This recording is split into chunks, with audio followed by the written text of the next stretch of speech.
So one of the reasons why a big theme in The Great Gatsby is outsiders and feeling like an outsider looking in is because F. Scott Fitzgerald felt that way most of his life. He uh, he came from people who had money, kinda. His mom's side of the family, had money. His dad, not so much. His mom's side of the family kept setting his dad up in businesses. His dad kept failing. That followed Fitzgerald all his life, as he saw his dad kept failing again and again. So there was pressure on Fitzgerald to do well. He grew up amongst all these rich kids because he kept getting sent by his mom's side of the family to these fancy boarding schools. And so he's amongst all these rich kids, but he was the poor kid amongst them. It was grandma's money that sent him there. So again, he's always the outsider looking in.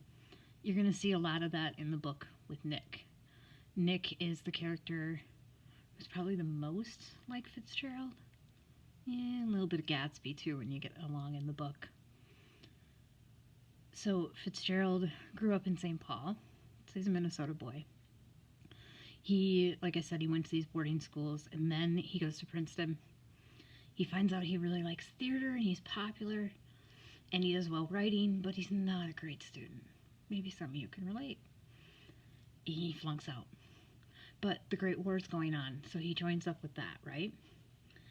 But unfortunately, his timing, he doesn't get to actually fight. So all his life, that's another thing that he feels like an outsider looking in. Other writers like Hemingway keep giving him crap about it.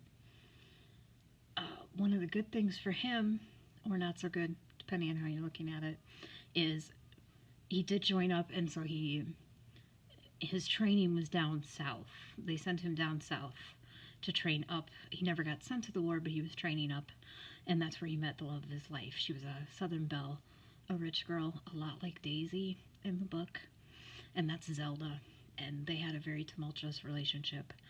He had a whole thing throughout his life of women who were hard for him to get, kind of out of reach. So that was a theme in his life. He just overall had a sad life, you guys. He never in his lifetime saw this book. That one of the reasons why we have you read it is it comes up again and again because it's beautiful. It gets referenced a lot because it has beautiful imagery and beautiful language.